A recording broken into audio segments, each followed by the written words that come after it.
think, act, and prosper. You are now tuned into the Money Level Show. Hey everyone, we are back. I am back with my good friend Benjamin. Hey, we have some good, high quality content to share with you all today.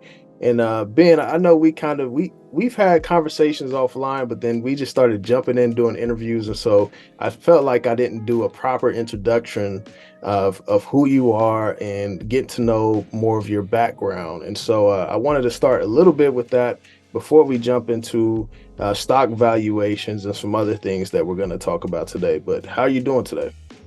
Doing very well, mate. Happy to be with you on a weekend down here in sunny Australia. Yeah, that's good. I hope to travel somewhere like that at some point. What's Australia like for those who've never been there? Honestly, it really is an amazing place, and there's so much to see. It's a huge country, but whether you like beaches, if you like mountains, rivers, if you like deserts, big cities, small towns, there's something for everyone. There's a lot of animals. Everyone always comments on the amount of dangerous animals out here, but it truly is an amazing place for those who love nature. You'll love it. I do recommend at least a visit. Nice. Yeah, it's I think it sounds like it's similar to Washington State, where I live. Rick Rule lives up here, which is close to Vancouver, BC. But we have a lot of mountains, woods, camping, snowboarding, like beaches. Then you go to Eastern Washington, you got like the desert side of it. We don't have as many dangerous animals. I mean, you may get some like cougars and bears and things like that, but I think y'all got ostriches and stuff like that. I think. Yes, sir. You name it, we've got it. Snakes, spiders. The worst are the magpies. They're these birds that attack you during springtime. I got swooped yesterday when I went for a walk. So it's funny. Oh, wow. Yeah. A good friend of mine, he was from Papua New Guinea. Papua New Guinea, and he told me about the ostrich. And he told me those are very, very dangerous. Yeah, you don't normally see them unless you're in the desert or in the zoo. So you're normally pretty safe. One bit my fingers when I was a kid, though. True story.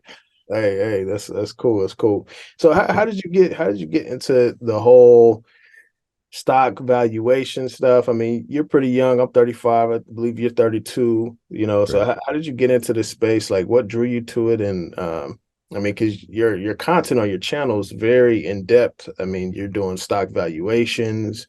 You're doing a lot of things. You're going in depth analysis on companies and such. I mean, and you're even like, people don't even know the trading side of you, which we'll talk more about that later. But how did you get involved in this? Yeah, it's a good question. I've always been a curious kid, an ambitious kid. When I was 24, I graduated from university, and then I almost immediately went to my nearest capital city to start a business as a physiotherapist. That's my background, my education. And one thing you learn very quickly is that running any type of business requires often a completely different set of skills to what you may have graduated with. So I may be a physiotherapist, but I had to learn business skills. I've always been an entrepreneur. From there, I started to learn about finance, which is a different skill set in itself. So I looked and said, okay, how can I get my business to grow? And one opportunity that was available was to acquire other businesses. And so what that made me learn was I had to really look at a business, understand the differences between income, revenue, cash flow statement, balance sheet. And I went to work very hard. And so I studied finance just through available resources. I bought books, internet, YouTube, you name it. And I then put it immediately into practice. So I bought out other businesses, I streamlined them, and then I eventually sold my business around COVID.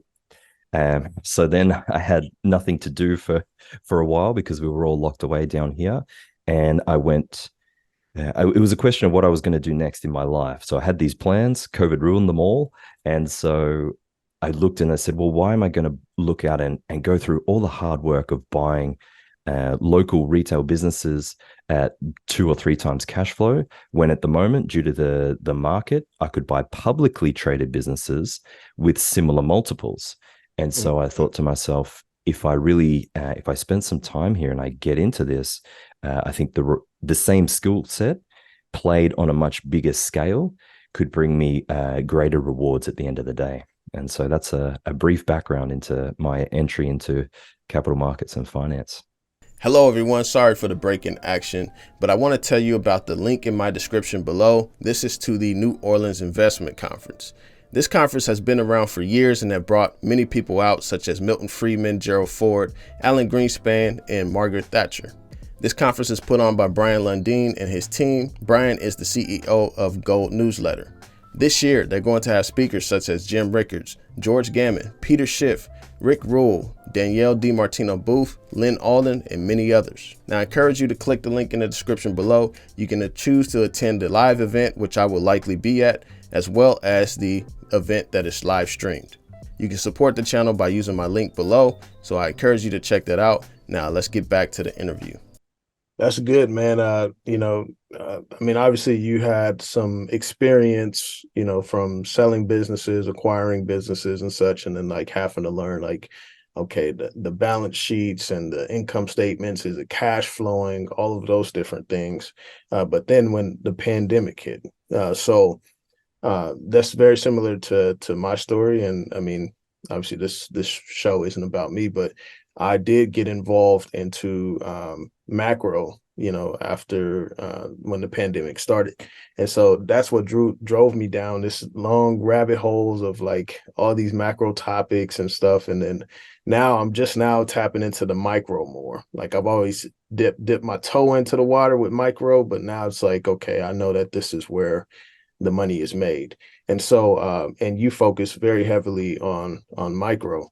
And so with that being said, I mean, obviously you started learning how to involve yourself in the capital markets.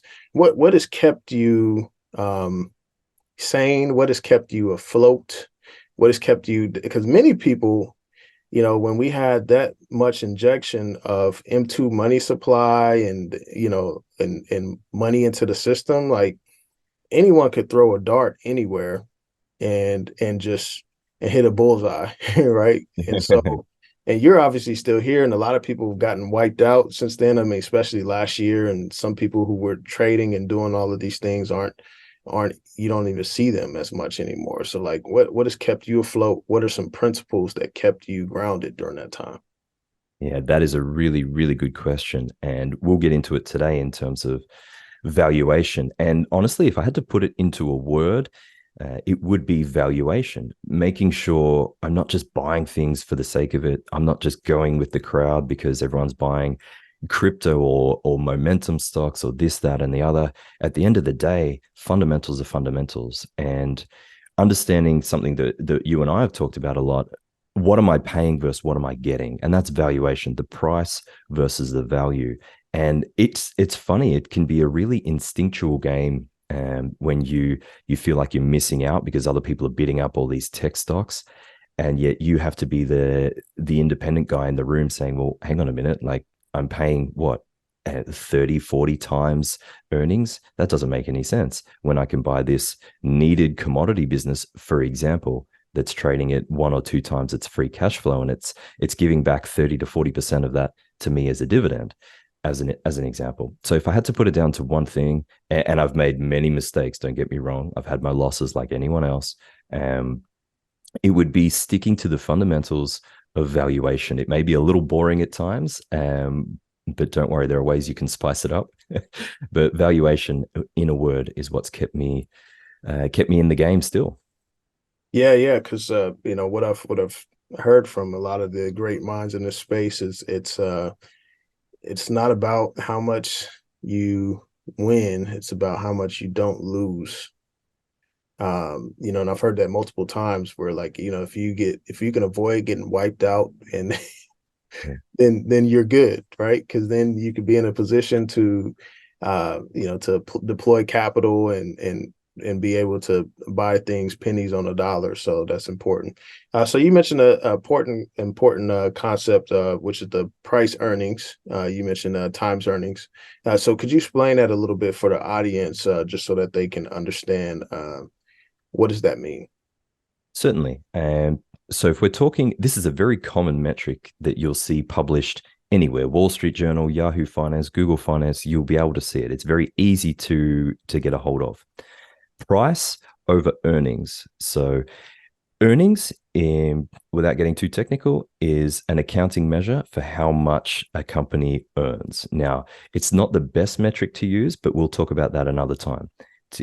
In summary, an earnings is the company makes a sale, they have their expenses, and then at the end of the day, they have earnings. So they sell $100 worth of refrigerators or goods or services, whatever. They have X amount that they have to spend. Let's say they have to spend $70 to sell that $100 item. And then at the end of the day, they've got an earnings of $30 in this case. So when we're talking about the stock market, we're measuring companies like Apple and Amazon and whoever else, their revenue, so their total sales minus their expenses. And at the end of the day, their earnings divided by the number of shares, because when you're buying a stock, you're buying a share in a business. And so the earnings per share, and then the price that the company's selling for. So if a company's selling for $100, let's say, and they're earning $1 per share, that would be a 100 PE. Okay, so $100 for every earnings, 100 over $1 price to earnings. Okay, so if the earnings was, let's say, $2 in that situation, so the price would be 200. Is that correct? So if you keep the same ratio, and this is important. So let's say if in that same example, if the price was $100 for the stock and their earnings were $2, you would have a PE of 50, because you'd be paying 50 times the earnings. Okay, which would be expensive in most environments. Yeah. Gotcha. That makes sense. Okay, well, yeah, let's go ahead and jump into some valuation. So you have the host ability. So Hey everyone, sorry for the break in action, but I have to let you know that I am now an affiliate with Miles Franklin. Miles Franklin has been a bullion dealer for over 30 years, and they provide some of the highest quality service to their clients, as well as fair pricing on bullion products. So purchasing bullion through Miles Franklin not only stores wealth for yourself, but you're also supporting this channel to continue to provide free educational material for retail investors and those who may not be aware of many financial concepts that I discuss on this channel. So you can get started by sending an email to info@milesfranklin.com or calling 952-929-7006. Be sure to let them know that Daryl Thomas or the Money Level Show sent you, and I will receive credit for your service. I thank you all for considering this. Now let's get back to the interview. if you want to do the share screen, you can. Perfect. Absolutely. Let's take a look. And are you seeing my screen? Yes, indeed. Valuation 101. 101. So guys, this is going to be super duper simple. A back of the envelope guide that hopefully helps things make a little more sense in your mind. That's my goal here today. And if I envelope, because I remember you mentioned it was from Ray Dalio or someone who mentioned the back of the envelope thing. I don't actually know who invented the idea, but it's a super common saying. So, and one thing that I did when I bought my first business, I sat down with a mentor of mine and he said, okay, give me the back of the envelope, like revenue, expense, employees, blah, blah, blah. And we literally sat in a cafe, and it wasn't an envelope, it was a piece of paper. But he said, explain this to me on one piece of paper. And we did a back of the envelope valuation. So your back of the envelope valuation is a very crude, quick and dirty way for me just to see if something's worth further research, let's say. So before I spend all my time diving into the micro, I just want to see, does this appear to be good value or does it appear to be way too expensive fairly quickly? Yeah, okay, it's a good question. That makes sense. If I say anything that doesn't make sense, please do interrupt me and I'll do my best to explain. Yeah, you had explained it to me before, but I'm gonna ask questions for the audience since they aren't. Absolutely. Yeah, yeah.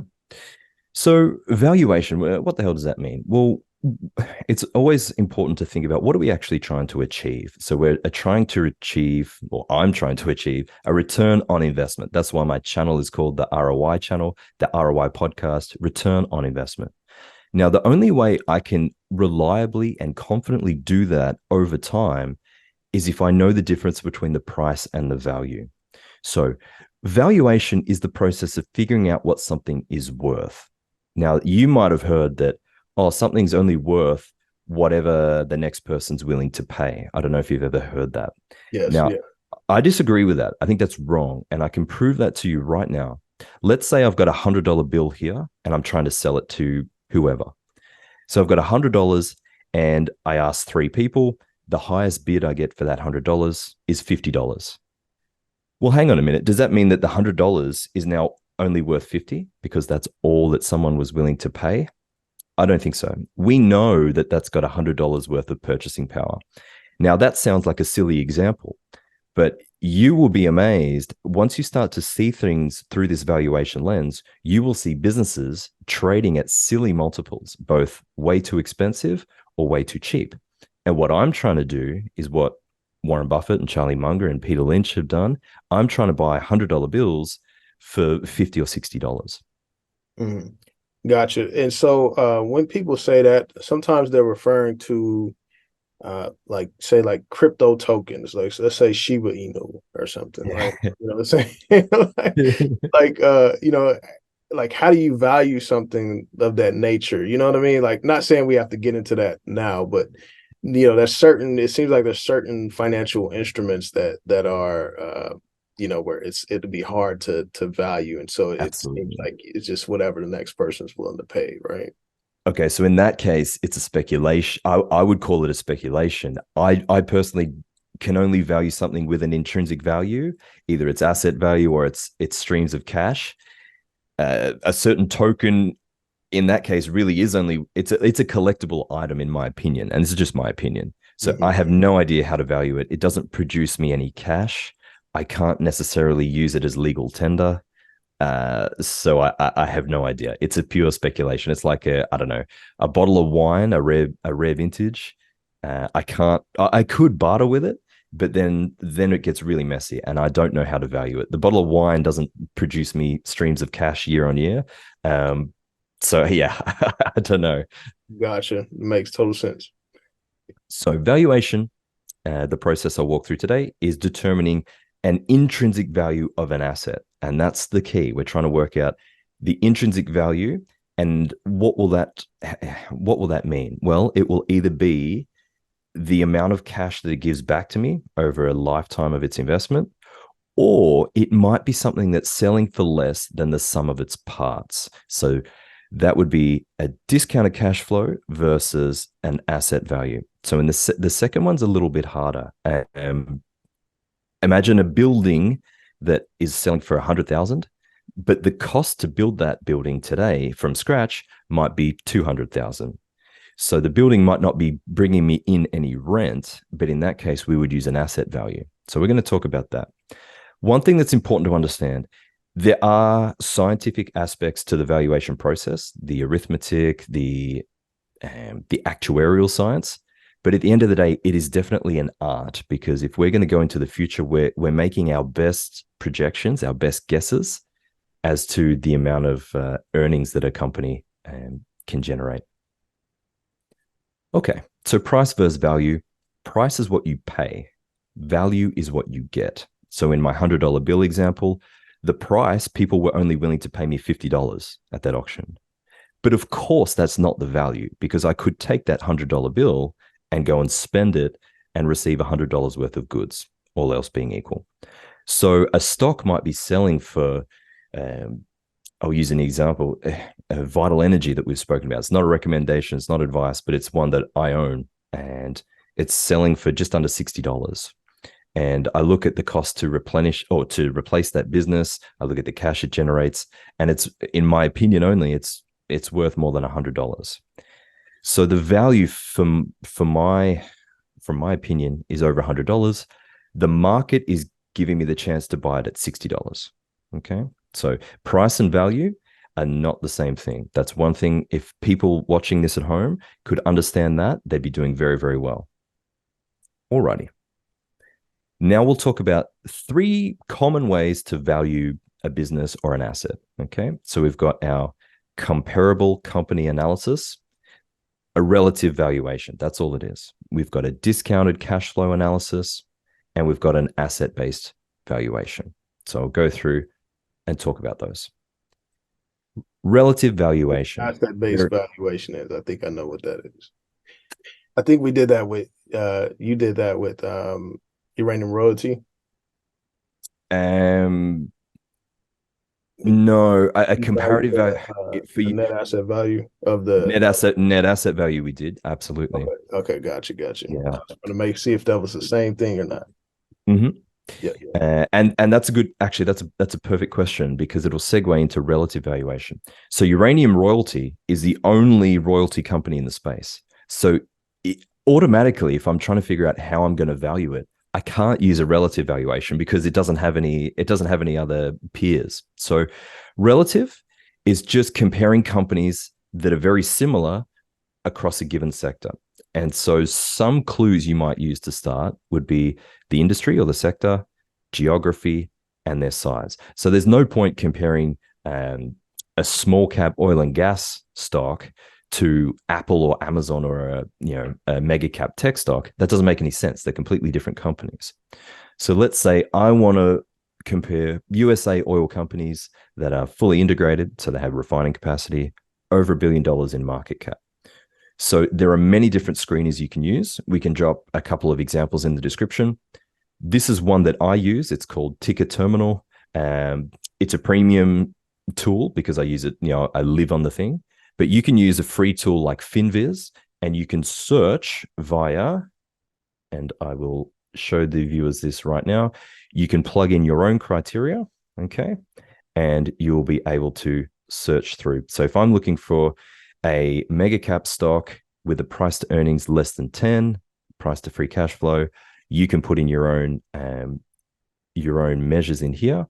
It will give me a list of these to sort through, and I can sort through them in terms of their size, in terms of their valuation, whatever the case may be.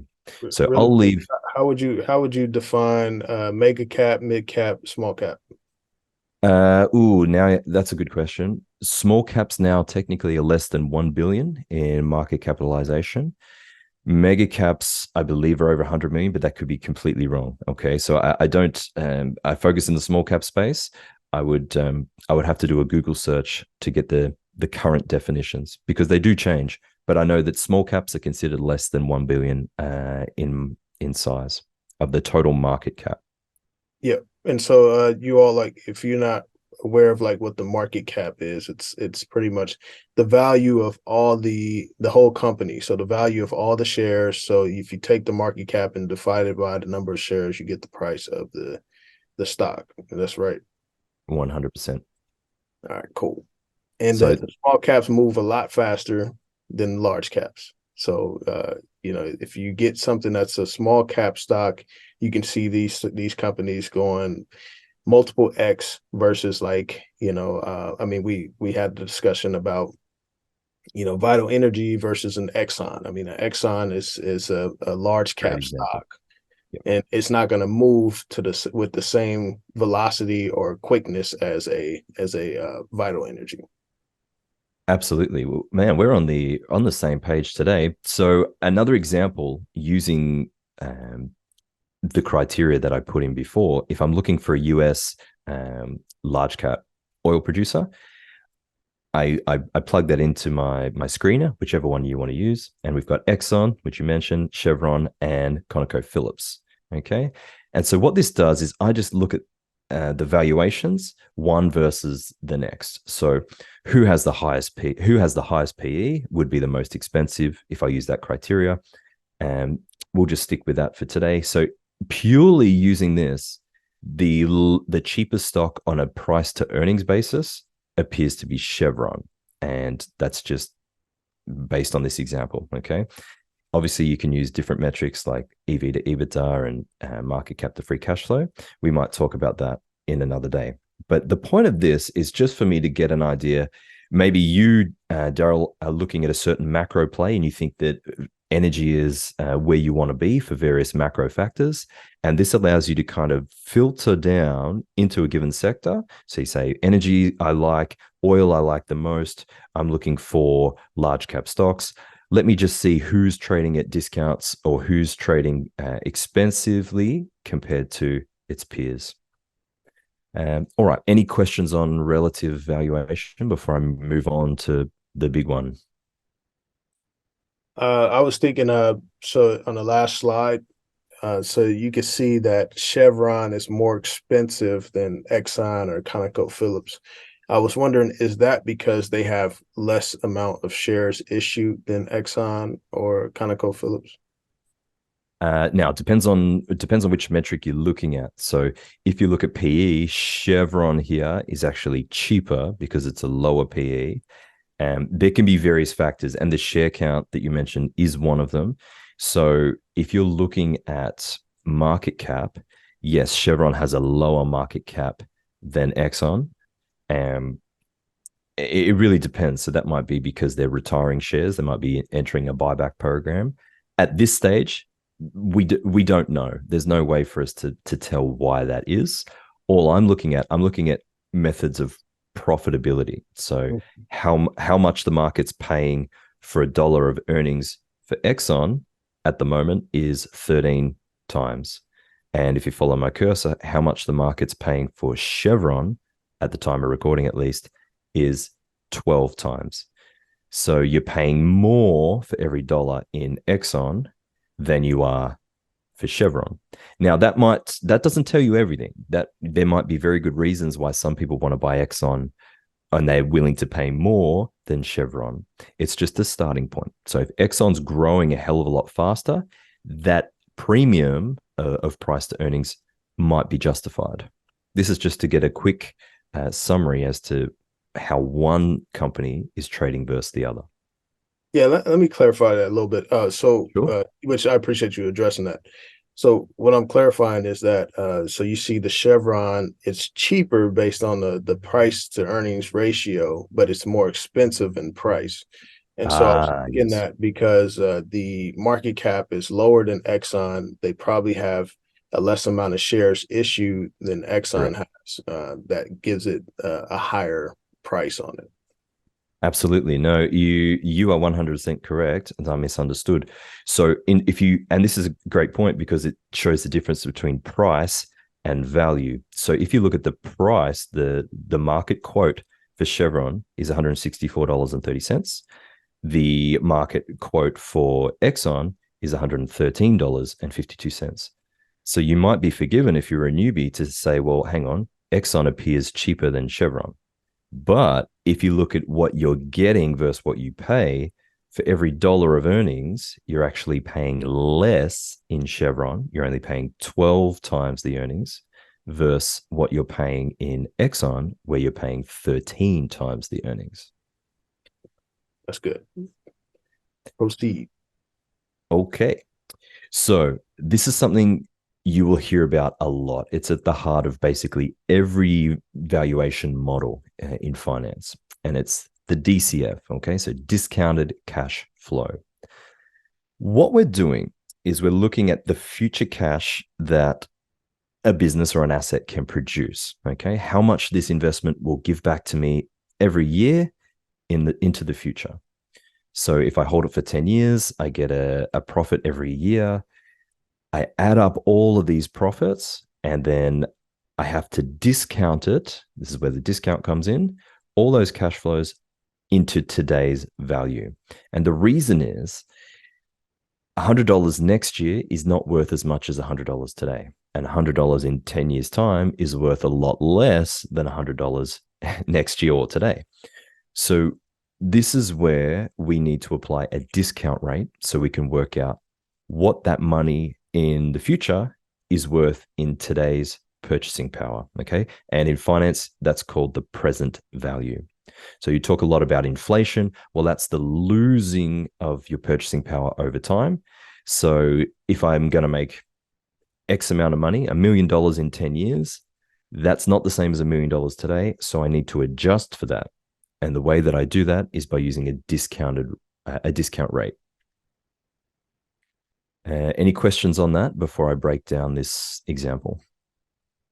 Nope. Beautiful. Okay. So this is an example. This is a real company, one that I own. And what I've done is I am taking the models for the amount of free cash that I estimate the company can achieve over the next 10 years. Okay. So I plug that in. Okay. I then apply a discount rate, which you can see over to the right. And in this case, I'm using 10%. We can talk about how to come up with that another time. It's a subject of much debate. But what that means is that every year, I'm discounting these numbers here, these cash flows, back into today's value. Okay. And then at the end, I'm applying a multiple because in public companies, if a company can produce X amount of cash, the market's going to pay X times 2, 3, 4, 5, 6, depending on the situation.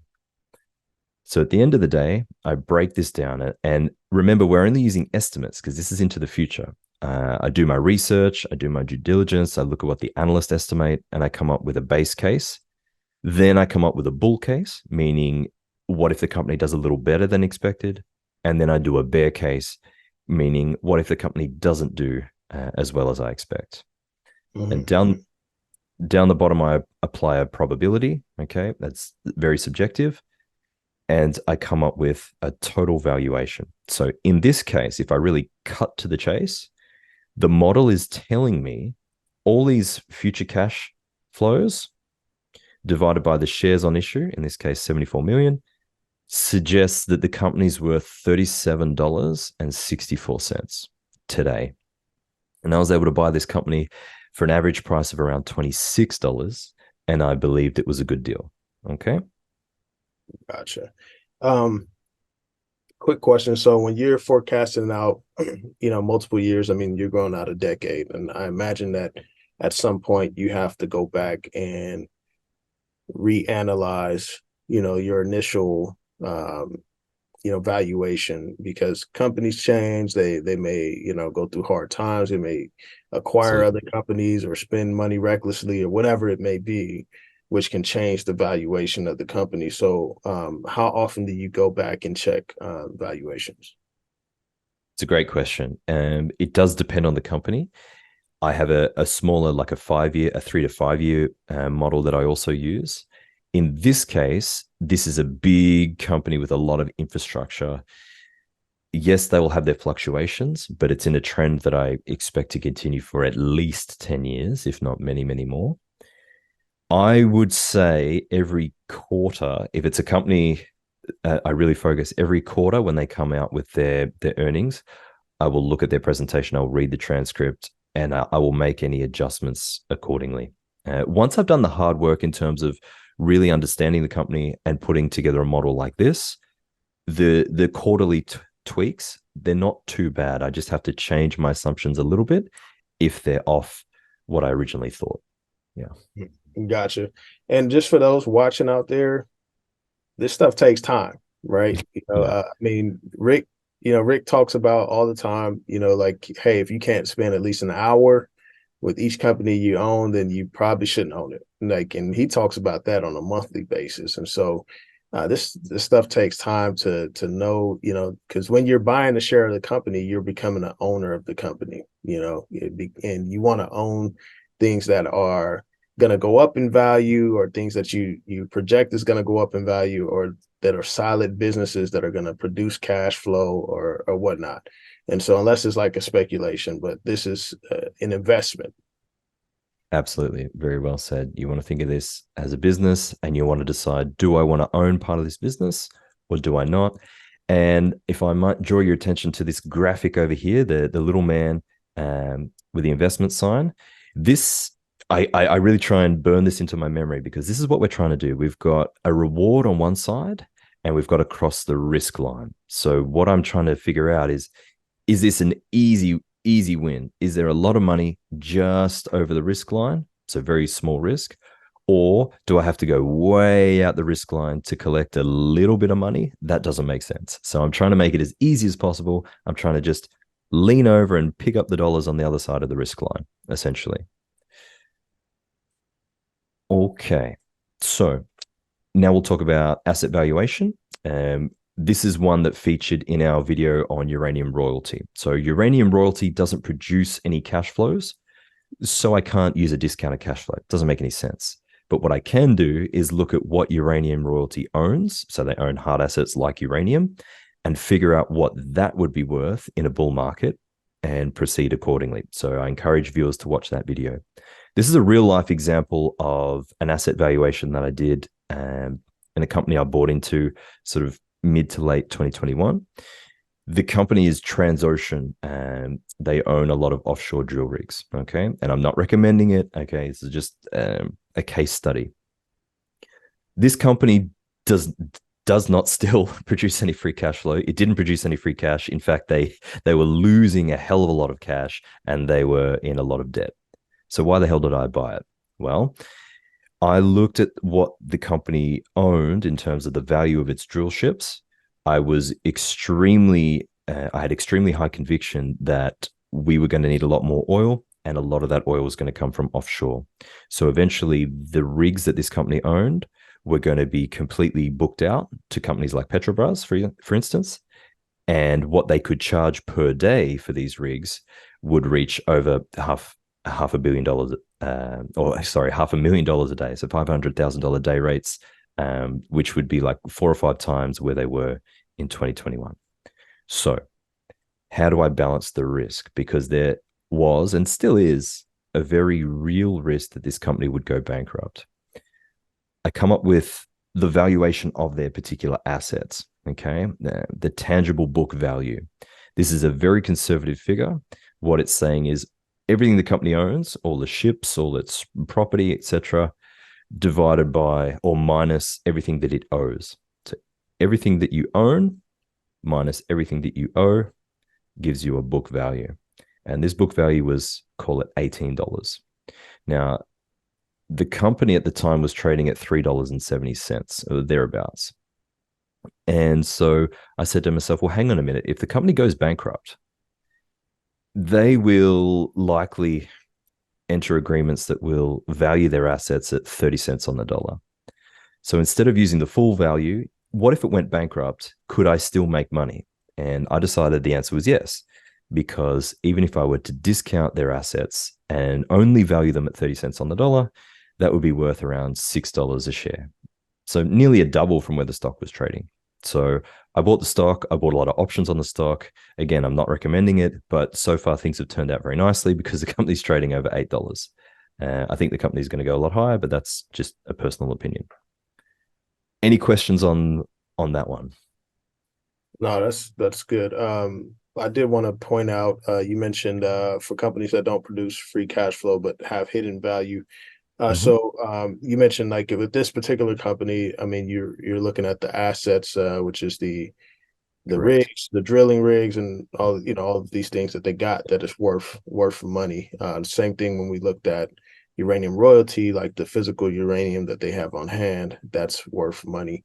And just even in the terms of hidden value, Rick mentioned like even further hidden value is like when you're looking at certain CEOs of the companies and their access to capital, their access to whatever relationships they have, like that's like a next level hidden value. Yeah. You asked the question, like, how do you value something that's not on the balance sheet? And so those are multiple layers that people have to look at. Absolutely. And those they'd be called intangible assets are really important. Rick's on another level when it comes to that sort of stuff. Okay, so that's my brief overview on a presentation. And so I will stop sharing my screen and let me know where you want to go from there. Yeah. Appreciate you definitely sharing that and everything.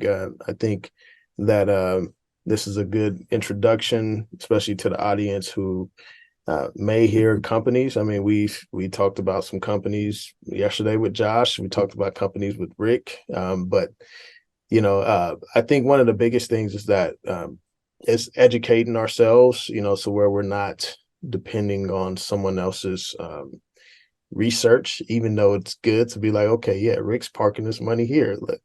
Let me park my money where Rick is parking his money. But Rick's playing a different game to us. He's got a few dollars more than you or I. yeah, definitely. And so, and Rick's his risk tolerance is different. I mean, the exploration companies. I mean, that sector it can be, a lot of companies go bust, but when you hit, you hit, and so I mean, it's important to realize that. Um, so so going back to just valuations, obviously there's some bigger concepts to jump into at some point, later on down the line. But how would you encourage people to, with the information that you're giving them today, to use that information and kind of, position themselves to be able to, get some sort of value from the stock, but also like, how do they, increase their knowledge after that? Like, what are some ways they can increase their knowledge after that? Okay, yeah, sure. So the obvious ones are using the free resources like YouTube and Investopedia. So if you don't know what a term means, if you don't know what free cash flow means, you can literally just type it into Google and read various articles on Investopedia and so on and so forth. Another thing I might suggest, something I learned was that the greatest way to teach someone is not to teach them necessarily, but to give them a tool that will help with their learning. So what I would highly suggest is that people download their own versions of these free spreadsheets and cash flow models, and they can plug in their own valuations and they can play with certain numbers. So I would highly recommend people just do that, and they start playing around with, okay, if I put in these numbers, what happens? If I change the discount rate here, what happens? I think that's a great way for people to learn, because they're actively involved in doing that process. Yeah, that's good. I appreciate you sharing that. And then also, I was just thinking about when people are trying to, get into valuation. I mean, it's good to start with companies that, I mean, you do stock analysis on your channel quite a bit. I mean, we've talked through stocks on this channel, particular stocks, and there's obviously other services with very smart people, and they show their portfolios and such. And so if you're following people that are intelligent, that are wise, that aren't, speculative, and they can actually explain an asset and such, that's a good, starting point, but ultimately you want to get in there and try to, look at the balance sheets and all those other things so that you can kind of get a conviction of your own rather than relying on someone else's conviction. 100%. 100%. All right. Well, Ben, could you share more about other services you have? You have a couple of Substacks that people can join or whatnot. So where can people reach you? Share a little more about that. Yeah, thank you. I appreciate that. So I have a fundamental Substack group called the ROI Club. And what I do, I share some free but mainly premium content that goes through what we did today. So if you like what we did today, this is me looking at real live examples of stocks, and where I go through from start to finish the investment thesis. I give my personal valuation on the stock, and I give what I think the stock might be worth. I've been running this for over a year now. I have I have gone through 8 stocks. The total return, including the dividends for these stocks, is 296.38%. That's not a guarantee. It's just me reporting the facts as of the 10th of September. And the cost is like $5 a month if you pay annually. So it's an entry level subscription service. You can have a free trial. You can exit whenever you want. But I go through and at least once a month give my take on a particular company, the investment thesis, the valuation, and how I'm playing that particular investment. Mm-hmm. And you have another one that's more geared towards options and such. Obviously, that's Right. a little more advanced, but some of you know about options. I've shared a little bit about them on here as well. But do you want to share about that one too? Certainly. So this, if you're interested and a little more up to speed to a faster paced method, my premium Substack is called the Maverick Life. There'll be a link in the description. This is where I share every trade I make. Literally, I give screenshots of my brokerage account. And the goal is that I am creating weekly and monthly income for myself. Think of it like an insurance business. So this is what's allowed me to replace physical income with digital income. You can check it out for a free trial. Currently, we're hitting over 4.5% monthly returns. Obviously, that's no guarantee. But if anyone's interested in learning about options and how to trade at a faster pace for income, then that would be the one that they could have a look at. All righty, appreciate that. Well, Ben, I'll be sure to link those in the description below. You all be sure to subscribe to the ROI podcast channel. And yeah, Ben, we'll see each other soon, I'm sure. Can't wait. Thank you very much. Appreciate it.